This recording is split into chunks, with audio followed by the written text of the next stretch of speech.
tuvo 10 oportunidades.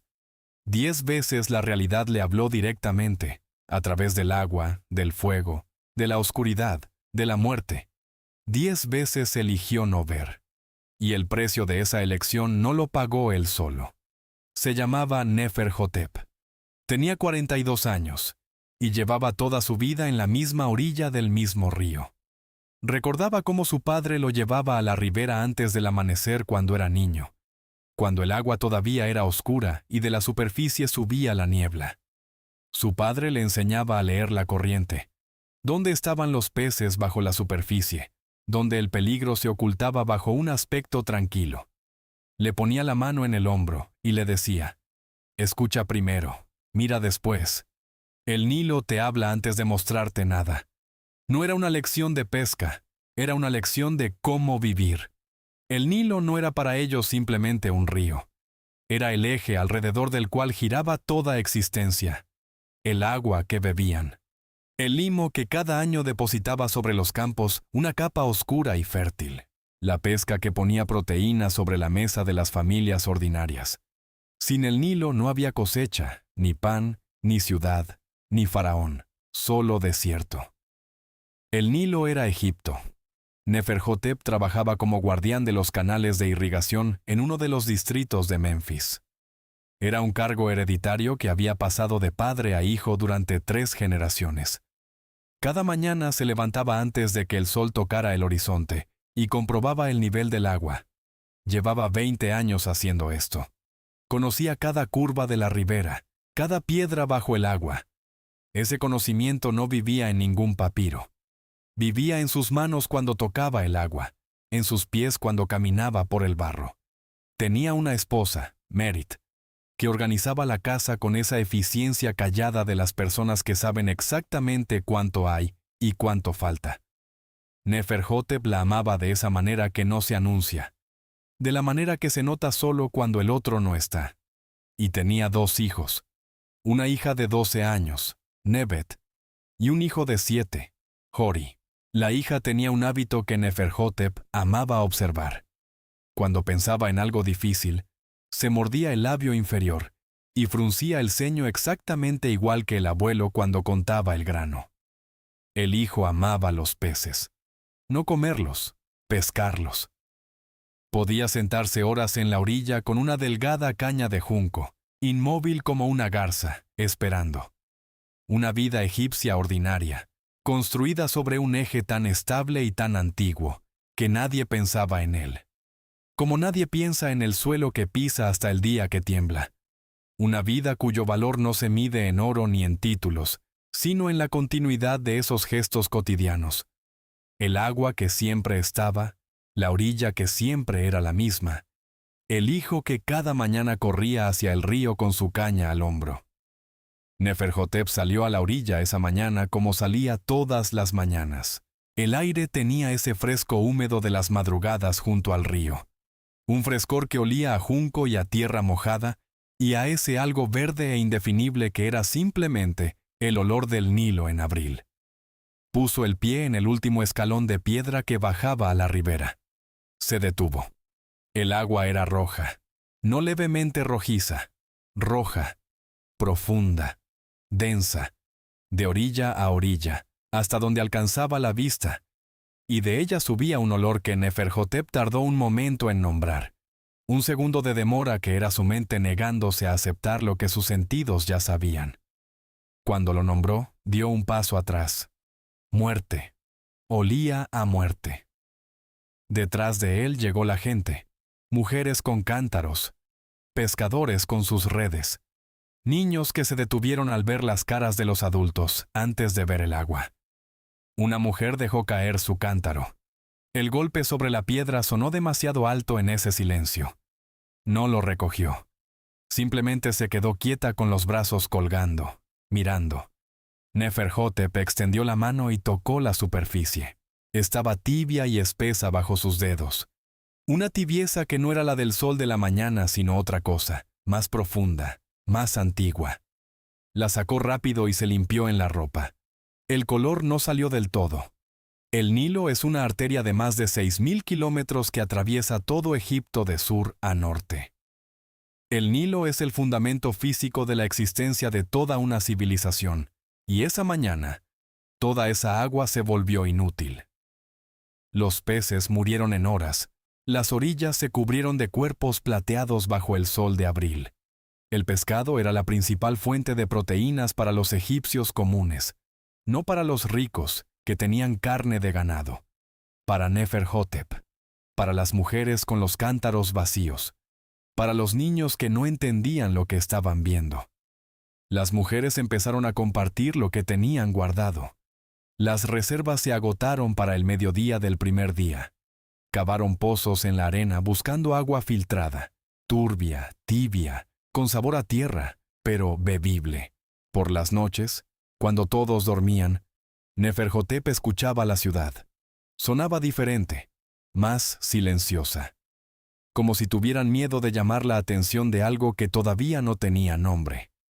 Los sacerdotes del faraón intentaron reproducir el prodigio, pero para convertir agua en sangre necesitaban agua limpia, y toda el agua disponible ya era sangre. Lo empeoraron. Esa imagen, los magos del faraón parados ante el río rojo, intentando hacer más rojo lo que ya era rojo, revela con exactitud lo que ocurre cuando el poder confunde la repetición del problema con la solución. El faraón regresó a su palacio. Su corazón se endureció. La palabra en hebreo original, hazar, no significa simplemente obstinación. Significa el estado de un hombre que ha decidido no ver lo que ve, que ha optado, de forma activa, por la ceguera. El faraón vivía en un palacio donde traían agua de fuentes subterráneas filtradas. No estaba de pie en la ribera, no tenía ese olor en las manos, podía permitirse no saber, y eligió no saber. 7 días duró esta plaga. Cuando al 7º día el agua volvió a ser azul, Egipto exhaló. El olor tardó semanas en irse del todo. Las orillas quedaron manchadas, pero el agua corría. Quizás todo había terminado. A la mañana siguiente, la orilla crujió. Ranas. Millones de ranas saliendo del río simultáneamente, cubriendo la tierra de Egipto como una marea viva. Entraron en las casas, en los dormitorios, en las camas, en los hornos, en los recipientes de masa.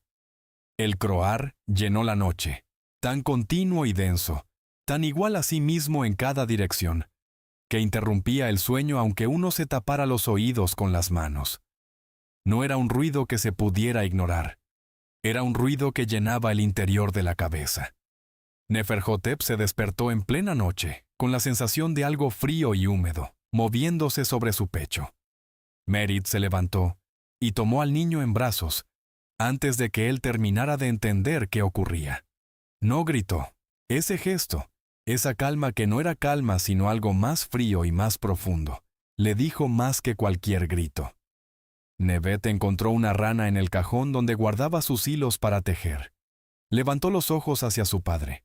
¿Cuándo va a terminar esto? Él no supo qué responder. Esta vez fue el propio faraón quien convocó a Moisés. Moisés preguntó, ¿cuándo quieres que ruegue?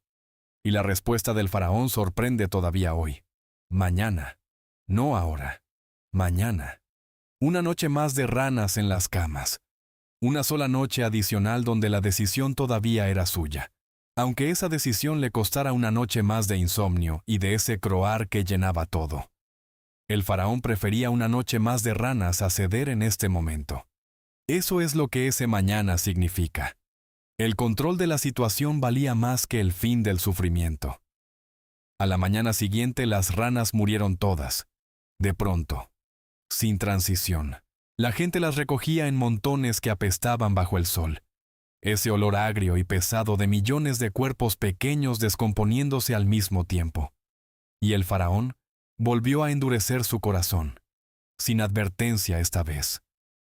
El polvo de Egipto se convirtió en mosquitos, en los ojos, en la nariz, en la boca antes de que pudieras cerrarla, bajo la ropa, en el cabello, en la comida. No hay dónde esconderse de ellos cuando son demasiados. Nebet se frotaba los ojos sin parar, rojos, inflamados, brillantes de irritación. Fue la primera plaga que los sacerdotes del faraón no pudieron reproducir. Lo intentaron. No ocurrió nada. Y entonces le dijeron al faraón, esos hombres cuya carrera entera dependía de la capacidad del faraón para controlar lo sobrenatural, directamente, esto es el dedo de Dios. Era el reconocimiento que más les costaba, y el faraón no les escuchó. A partir de la cuarta plaga, ocurrió algo que a menudo pasa desapercibido. Dios empezó a distinguir. Las moscas, grandes, de las que pican, afectaron solo las moradas egipcias. La tierra de Gosén, donde vivían los israelitas, quedó limpia. Un habitante egipcio que se asomaba a la ventana podía ver exactamente dónde terminaba su mundo y comenzaba el otro. Aquí, la nube negra que zumbaba. Allá, a unos cientos de metros, gente caminando en el aire limpio. Neferhotep lo vio desde su tejado, esa línea invisible pero perfectamente visible. La quinta plaga golpeó al ganado. El egipcio murió. El israelita no. El faraón lo verificó personalmente, mandó emisarios a Gosén a contar los animales. Y su corazón volvió a endurecerse. Lo sabía. Tenía la verificación física en sus propias manos. Y siguió negándose. Hay algo en ese detalle que todavía hoy cuesta leer sin incomodidad. No era ignorancia, era elección. El vecino de Neferhotep, un hombre mayor llamado Senedjem que tenía 2 vacas, se acercó a su puerta esa tarde y se sentó junto al fuego sin decir nada. Neferhotep le dio pan y agua. Senedjem comió, dio las gracias y se fue. A la mañana siguiente estaba otra vez allí. Neferhotep entendió que no venía por comida. Venía porque en su casa no sabía qué hacer con sus manos cuando miraba el campo que ya no podría labrar.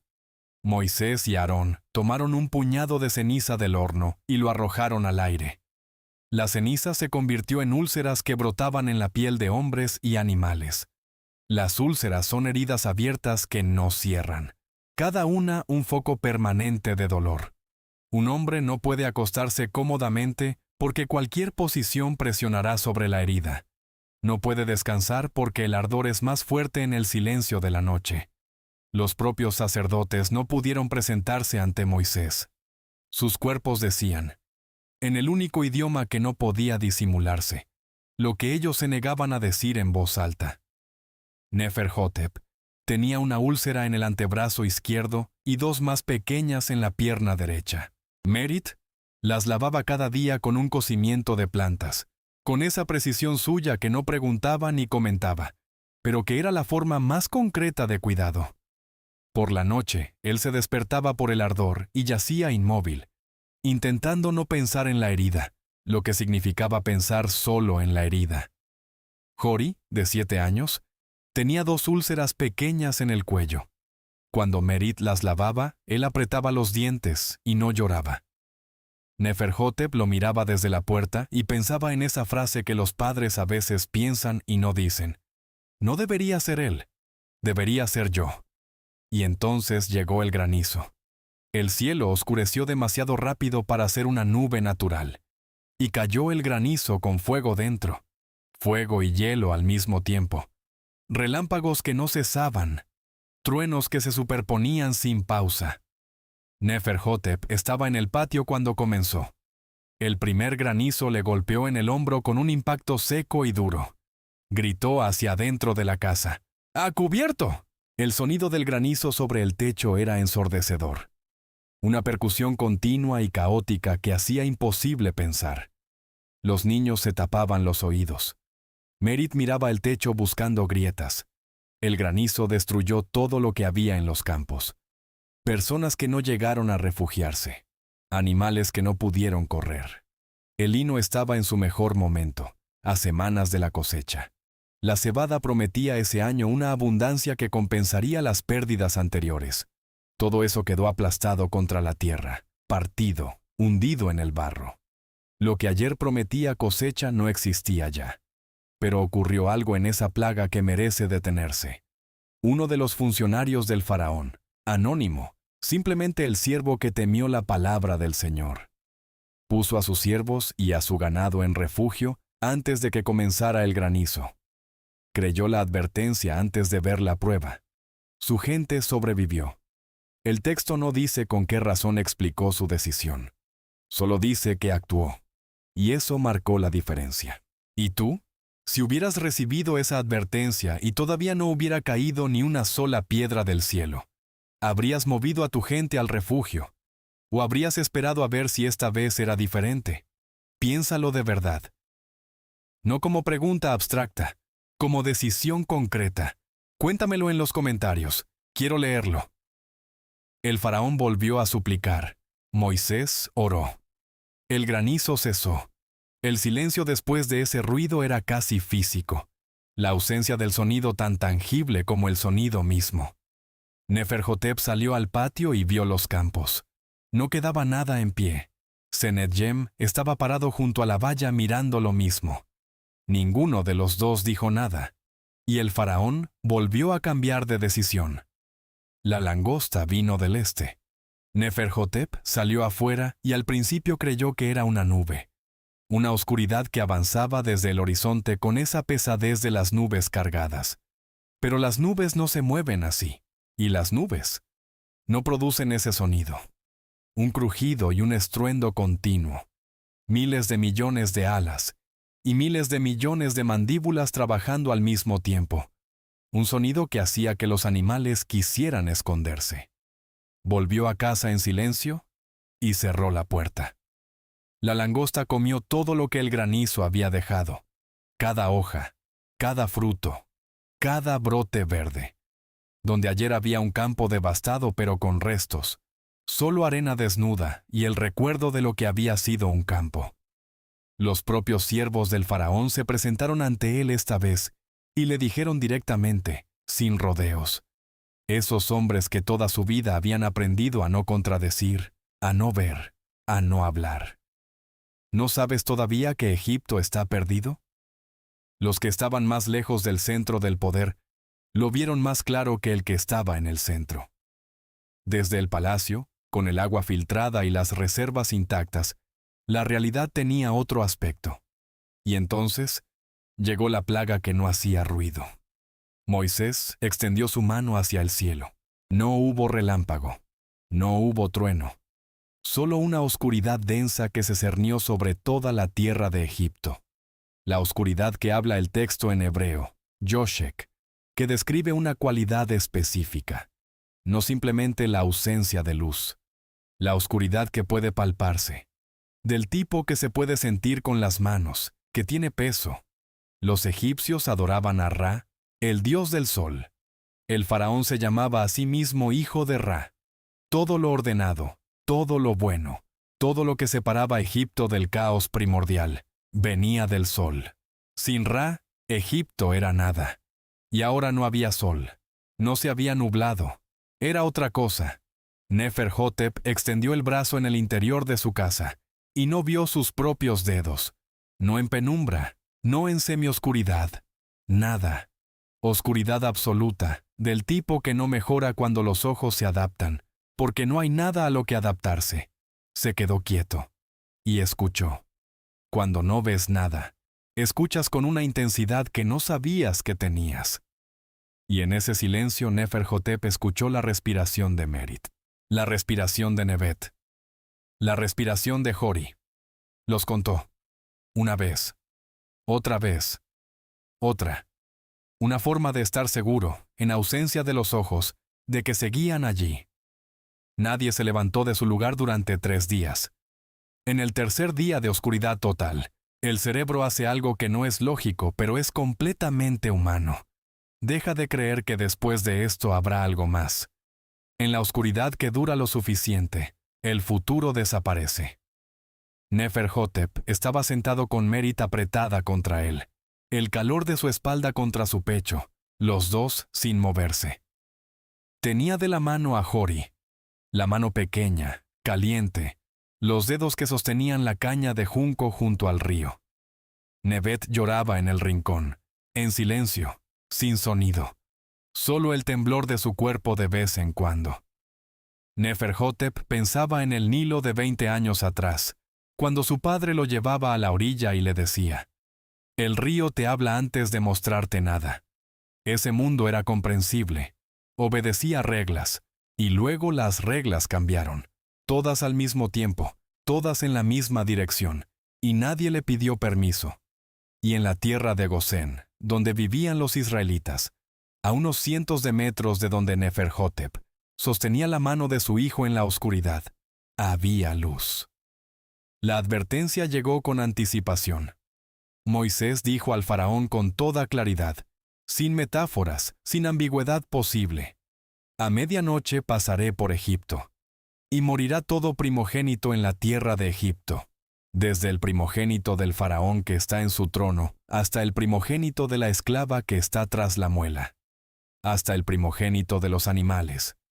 Los israelitas recibieron una instrucción: tomar un cordero sin defecto, sacrificarlo al atardecer, untar con su sangre los marcos de las puertas, comerlo esa misma noche, deprisa, con pan sin levadura, con hierbas amargas, vestidos, calzados, listos para salir.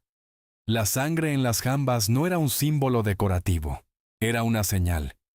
Aquí vive alguien que actuó antes de que llegara la prueba. Aquí vive alguien que creyó cuando todavía había tiempo de elegir. La noche cayó sobre Egipto. El aire era el de abril en el delta, fresco, con ese olor a tierra húmeda y a caña junto al río.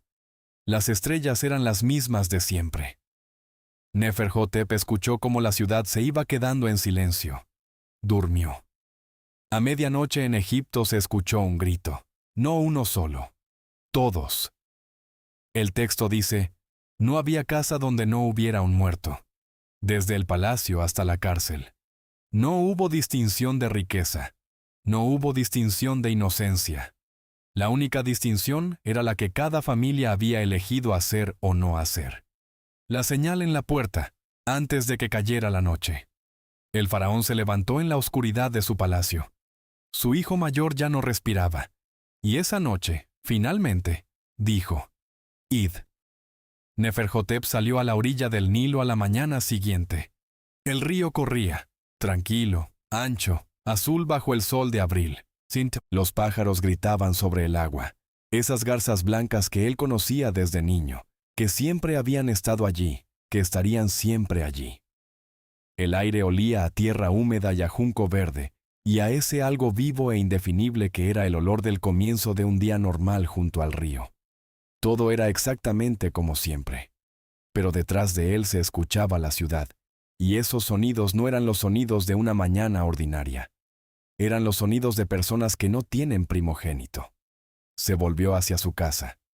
En el umbral estaba Jori, 7 años, vivo, frotándose los ojos con los puños, con su caña de junco trenzada bajo el brazo, mirando a su padre con esa expresión de los niños que no entienden por qué el adulto tiene los ojos así esa mañana. Neferhotep lo miró durante mucho tiempo, y luego se volvió hacia el río y lloró, en silencio, sin sonido, solo lágrimas que corrían por su rostro y caían al agua, no solo de alivio, sino de eso que no tiene nombre exacto en ningún idioma, el peso de seguir de pie cuando el vecino no está.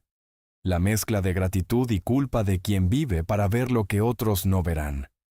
Los israelitas salieron de Egipto esa misma noche, con la masa que no había terminado de levar, enrollada en los mantos sobre el hombro. Los propios egipcios les daban oro y plata y ropa, no por generosidad, por terror, idos, porque Egipto había aprendido, a un precio que no tiene nombre, que hay una diferencia entre ver y creer. Y que confundir las dos cosas tiene consecuencias que no puedes devolvérselas a nadie. Caminaban de noche por el desierto, y delante de ellos iba una columna de nube de día y de fuego de noche. Y esa columna decía algo que no se dice con palabras, no están solos. Pero el giro de esta historia no está en que se fueran, está en lo que ocurrió después. El faraón volvió a cambiar de decisión. El corazón que 10 veces había elegido no ver, hizo lo único que ya sabía hacer: rechazar la decisión que acababa de tomar. El ejército egipcio, 600 carrozas escogidas, toda la caballería de Egipto, se puso en marcha detrás de ellos. Esa decisión no fue impulsiva. El faraón tuvo tiempo de pensarla, y aún así, tomó la misma decisión que había tomado 9 veces antes, porque era la única que sabía tomar. Los israelitas vieron el ejército a sus espaldas y el mar al frente. No había a dónde ir, y le dijeron a Moisés: ¿No había sepulcros en Egipto, que nos has traído a morir en el desierto? Moisés respondió: Estad firmes, y ved la salvación del Señor. No vais a volver a ver a estos egipcios jamás. El mar se abrió, el ejército entró, el mar cerró. Y aquí termina la historia del faraón, no con una derrota militar, sino con la consecuencia final de una decisión que se tomó 10 veces, y 10 veces se deshizo. La historia de un hombre que tuvo más oportunidades que nadie, en la historia de Egipto, de ver la verdad, y que cada vez, en el momento del alivio, eligió volver al único lugar donde se sentía seguro: no saber. Quiero detenerme no en el faraón. Quiero detenerme en Neferhotep, en el guardián anónimo de los canales, porque esas personas existían. Personas que no tomaban las grandes decisiones. Personas a las que nadie preguntaba. Personas que simplemente vivían en ese país, en ese tiempo, bajo ese poder. Y que vivieron cada una de esas 10 plagas en primera persona, con sus cuerpos, con sus familias, con sus manos. La primera cosa que esta historia dice, sin suavizarlo, es que el precio de las decisiones de quienes tienen poder lo pagan quienes no decidieron nada. Neferhotep no retenía a nadie. Simplemente vivía en ese país que había tomado una decisión colectiva: no escuchar. Y justamente él vivió 7 meses en agua que olía a muerte, en oscuridad que se sentía con las manos, en una noche en que alguien llegó a puertas cercanas con una noticia que ya no puede deshacerse. La Biblia no suaviza esto. Vivimos en comunidades, y las consecuencias de las decisiones colectivas son colectivas. La segunda cosa es la estructura de las plagas mismas. No fueron simultáneas. Fueron crecientes, de la incomodidad a la pérdida, de la pérdida a la destrucción, de la destrucción al dolor que no tiene nombre. Y entre cada plaga y la siguiente había un intervalo de alivio. En cada uno, el faraón tenía una elección. Y en cada uno tomaba la misma decisión: volver al estado anterior, como si el alivio borrara lo que acababa de ocurrir. El alivio no es siempre el fin de la crisis. A veces es la pausa antes del siguiente paso. La tercera cosa es el funcionario anónimo que puso a su gente en refugio antes del granizo. No tiene nombre. No recibe recompensa. Simplemente actuó sobre lo que creía antes de tener la prueba, y su gente sobrevivió. Ese detalle habla de las personas ordinarias en tiempos extraordinarios que leen las señales y deciden creer o no, actuar o esperar. Y la cuarta cosa es la Pascua. Los israelitas salieron con la memoria. Llevaban los huesos de José, como él mismo había pedido 400 años antes. Y esa memoria se convirtió en ritual. La Pascua, una cena que las familias judías celebran todavía hoy, 3500 años después. Pan sin levadura porque no hubo tiempo. Hierbas amargas porque la esclavitud fue amarga. El relato contado a los niños. ¿Por qué esta noche es diferente? Porque en esa noche se fueron. No porque se hubieran vuelto más fuertes que el faraón, sino porque alguien iba delante. Si alguna vez en tu vida llegaste a un punto donde parecía que todo se había vuelto rojo, donde el recurso fundamental sobre el que descansaba todo tu mundo de pronto ya no servía, entonces sabes, aunque sea en pequeño, algo de lo que sintió Neferhotep esa primera mañana en la orilla. Y si alguna vez estuviste en una oscuridad que no se ve con los ojos, sino que se siente con el pecho, ese tipo que llega al tercer día y ya no sabes si después habrá algo más, entonces, sabes también algo de esos 3 días que paralizaron a todo Egipto. 10 plagas no son simplemente una lista de catástrofes sobrenaturales. Son una conversación larga y dolorosa entre el que pide la liberación y el que elige no escuchar. Y en esa conversación Neferhotep también es un participante, aunque él nunca eligió serlo. Y esa es quizás la parte más honesta de toda esta historia. A veces las cosas más grandes que te cambian la vida son las que no elegiste en absoluto.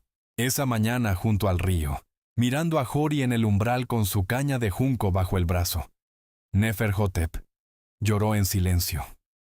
No solo de alivio, sino de ese peso que no tiene nombre exacto. Seguir de pie cuando el vecino ya no está. La mezcla de gratitud y culpa de quien vive para ver lo que otros no verán. Muchas personas conocen ese peso. Quizás tú lo conoces. La oscuridad terminó. Siempre terminó. Aunque hicieran falta 7 meses, aunque hicieran falta 3 días de parálisis total, aunque hiciera falta una noche después de la cual todo ya es diferente para siempre. Y en la tierra de Gosén había luz. ¿Cuándo en tu vida ocurrió algo que no elegiste y no controlaste, pero que te cambió de todas formas? No lo que decidiste, sino lo que simplemente pasó, y después eras diferente, sin haberlo pedido, solo distinto. Escríbemelo en los comentarios, porque creo que cada persona tiene su propia versión de esos 7 meses. Si conoces a alguien que en este momento está atravesando su propia oscuridad personal, esos días en que no se ve nada, ni siquiera la propia mano, comparte este video con esa persona ahora mismo. No mañana, ahora. Porque el faraón dijo, mañana. Y esa noche más, le costó todo lo que ya no pudo recuperar. La oscuridad terminó. Cada vez terminó. Y en la tierra de Gosén había luz. No olviden suscribirse al canal y compartir este video con un amigo. Y por favor, escriban en los comentarios desde dónde están viendo esta historia y qué les ha enseñado. Gracias.